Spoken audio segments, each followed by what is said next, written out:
Regard, œil avisé, prunelles aiguisées, la midinale est aux aguets. Par Pierre Jacquemin, tous les jours à 12h30. Bonjour Limoine Nock. Bonjour. Merci d'avoir accepté notre invitation. Vous êtes économiste, conseiller régional d'Occitanie, militant politique. Vous êtes passé par le Parti Socialiste puis la France Insoumise que vous avez quitté l'année dernière. On va y revenir, mais d'abord, un mot sur le chiffre du jour. C'est l'INSEE qui le dévoile.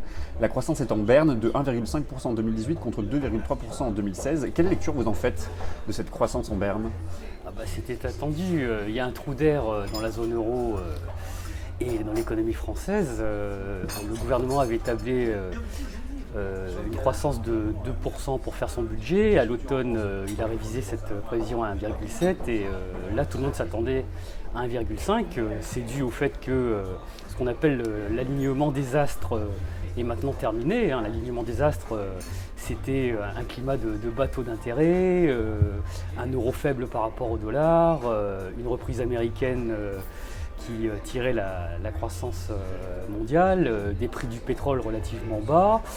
Et donc tout ça a boosté la croissance mondiale depuis 2 ans, mais tout ça est en passe de s'estomper et on s'attend à ce qu'en 2019 la situation soit extrêmement dégradée avec une forte reprise du chômage. Est-ce que la croissance reste un indicateur aujourd'hui pertinent ? Est-ce qu'il faut réfléchir à d'autres indicateurs ? Est-ce que la conquête de la croissance est encore pertinente encore aujourd'hui ?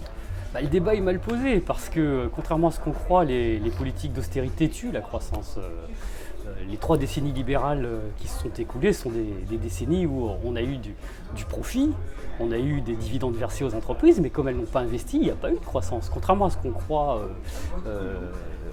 les profits, ce n'est pas synonyme de croissance. C'est parce que les entreprises font des profits que l'économie est en croissance. Alors après, même une économie en décroissance peut produire des émissions de CO2 et entraîner la planète vers sa destruction. Donc le vrai sujet, c'est pas tellement croissance ou décroissance. Le vrai sujet, c'est d'engager les dépenses utiles à la transition écologique, au bien-être social, et c'est de faire décroître les dépenses inutiles.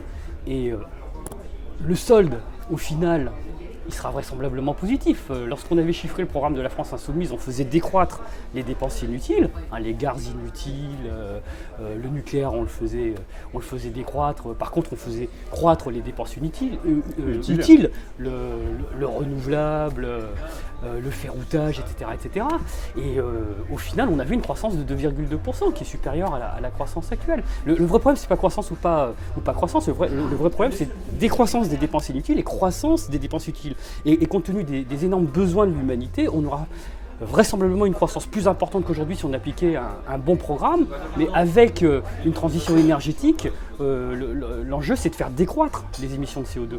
Alors, il y a un autre argument qui va dans votre sens aussi, c'est l'OFCE qui l'annonce dans le même temps. Il dit que les mesures qui ont été prises, les petites mesures qui ont été prises par Emmanuel Macron, qui répondent aux demandes des Gilets jaunes, vont relancer cette croissance, cette logique keynésienne. Il faut relancer l'augmentation, il faut relancer la consommation par l'augmentation des revenus. C'est toujours cette logique keynésienne qui doit prévaloir à gauche aujourd'hui. Si on avait un conseil à donner au président de la République, c'est que face au trou d'air, de fortes mesures en faveur du pouvoir d'achat seraient de bonnes mesures pour l'économie, puis ça lui permettrait sans doute de rebondir, mais c'est pas évident que ça en prenne le chemin. Cela dit, il ne faut pas confondre demande et consommation.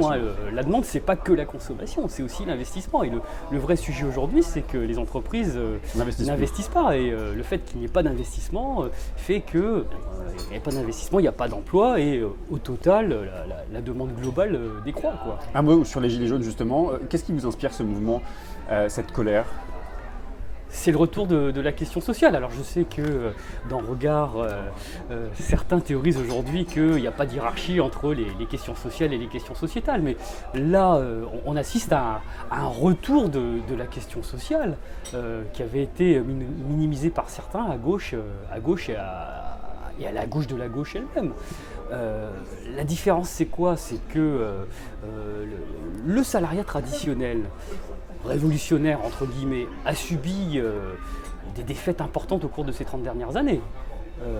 Les retraites, la loi travail, la SNCF récemment, Et malheureusement, ce n'est pas le salariat traditionnel organisé qui est dans la rue, et c'est sans doute ça qui manque aujourd'hui au mouvement des Gilets jaunes. C'est un salariat qui était partie prenante de ce qu'on appelait la majorité silencieuse aujourd'hui, qui est dans la rue et qui pose le problème de la répartition des richesses. Et c'est un salariat périurbain, rural, qui est perméable aux idées de l'extrême droite. C'est pour ça que les revendications sont parfois ambiguës. Tantôt on pose la question du SMIC, mais tantôt on pose la question du matraquage fiscal, de l'antiparlementarisme, etc., etc. Donc tout ça est très confus, mais ce qui manque à mon avis, c'est la connivence avec le salariat traditionnel, parce que c'est vraiment la question sociale qui est posée. Parce que la question sociale, c'est quoi? C'est le fait que nous sommes dans une société qui reste structurée par le salariat comme principal vecteur de l'intégration sociale, parce que qui produit les richesses aujourd'hui, ce sont les salariés. Et le salariat aujourd'hui, c'est 90% de la population. Et ça explique que la question sociale soit centrale dans un contexte où c'est devenu clair comme le nez au milieu de la figure qu'au cours de ces 30 dernières années, le partage des richesses s'est déplacé en faveur des profits, et que les profits ont servi à servir les dividendes, et que c'est ça qui explique l'explosion de la montée des inégalités. Les gens commencent à le voir. Alors le gros problème, c'est que le cœur du salariat défait n'est pas dans la rue et pense qu'il ne gagnera pas parce qu'il a perdu les 3 principales batailles de ces dernières années, et c'est l'autre partie du salariat le moins organisé qu'il y ait, quoi. Juste pour rebondir sur ce que vous venez de dire, quand on écoute justement les revendications des Gilets jaunes qui sont certes très diverses, on pourrait se dire quand même que c'est la gauche qui devrait tirer profit de cette mobilisation. Or on s'aperçoit que c'est quand même Macron et le Front National, le Rassemblement National, qui en tirent le bénéfice. Comment vous expliquez cette contradiction? Je l'explique parce que le salariat organisé, la base sociale de la gauche, a subi des défaites importantes au cours de ces 30 dernières années. Attendez, si vous prenez les manifestations sur les retraites et sur la loi travail, il y avait autrement plus de monde que les Gilets jaunes tous les samedis dans Paris. Hein. Et si la CGT avait fait une manif... Mais vous diriez qu'aujourd'hui, justement, les syndicats sont à la hauteur de cette mobilisation? Il y a suffisamment de place faite aujourd'hui au syndicat. Le syndicat fait sa place. Il y a la manifestation du 5, la grève, l'appel du 5, mais ça n'arrive pas un peu tard? Je ne suis pas dans les débats des directions syndicales, mais je les trouve étrangement absentes d'un conflit où est posée quand même la question du salaire minimum, où est posée la question de la répartition des richesses, et à l'heure où le gouvernement a affirmé, en passant par-dessus le débat national, qu'il appliquerait son agenda sur la réforme des retraites, sur la réforme de l'assurance chômage, sur le statut des fonctionnaires et sur tout le reste. Donc moi je les trouve un petit peu absents, et s'ils étaient un peu plus dans la partie, s'ils mettaient leurs troupes, qui sont extrêmement importantes, dans les manifestations, sans doute que ça donnerait plus d'idées entre guillemets de gauche aux Gilets jaunes, quoi. Un mot de politique, vous avez quitté donc la France Insoumise, ou la France Insoumise vous a quitté, je ne sais pas. Quand vous voyez les quelques remous justement qui ont lieu en ce moment au sein de la France Insoumise, on le lit un peu dans la presse, certains de la France Insoumise le disent même publiquement, vous vous dites que vous avez eu raison avant tout le monde? Oh bah, c'est des choses qu'on sentait un petit peu collectivement, quoi. Mais c'est quoi qui est mis en doute aujourd'hui? C'est la stratégie de Jean-Luc Mélenchon, c'est la stratégie populiste, c'est la ligne politique qu'on ne connaît pas nécessairement, notamment sur la question européenne par exemple? Les trois, mon général. Non, le vrai sujet, c'est que la France Insoumise n'a pas de ligne, contrairement à ce qu'on dit. Elle n'a même pas une ligne populiste. Elle adopte des postures en fonction des clientèles électorales qu'elle cherche à caresser en vue de 2022. Alors, tantôt, ça donne des signaux aux électeurs du Front National et on refuse de signer la pétition de regard Politis et Mediapart. Tantôt, c'est des signaux vis-à-vis de l'électorat socialiste parce qu'on prépare les municipales et on va aller capter des élus du MRC et du Parti socialiste. Donc, c'est des signaux en direction d'Emmanuel Morel et Marie-Noëlle Lienemann. Emmanuel Morel et Marie-Noëlle Lienemann ont rejoint la France Insoumise. Donc, il y a quand même... Ça continue d'absorber, d'attirer en tout cas la France Insoumise. Oui, mais on ne sait pas quelle est la ligne, si vous voulez. Le lendemain où ils font ça, ils tapent sur la pauvre Farida Amrani parce qu'elle a essayé de capter une alliance de voilà. gauche. Donc on ne sait plus trop sur quel pied danser. Sur l'Europe, le sommet du plan B, c'était un axe central au moment de la constitution de la France Insoumise. Et aujourd'hui, il n'y a clairement plus de plan B, ne serait-ce que pris comme menace pour obtenir un plan A inconvenable. Et ça parce que le Front National ne parle plus de sortie de l'euro, donc la France Insoumise ne parle plus de sortie de l'euro. Donc il y a plein de sujets comme ça qui montrent qu'il n'y a pas vraiment de ligne, il y a des postures de communication, d'où le rôle central de la directrice de communication. Et puis par ailleurs, Jean-Luc Mélenchon avait bien senti l'irruption du dégagisme et de la volonté de s'approprier la politique, hein, ce qu'on voit avec le mouvement des Gilets jaunes. Sauf que la France Insoumise n'est absolument pas structurée de façon horizontale, contrairement à ce qui est vendu aux militants. Tout est décidé par 3 personnes. Au sommet, la directrice de com, Jean-Luc Mélenchon lui-même, Emmanuel Bompard.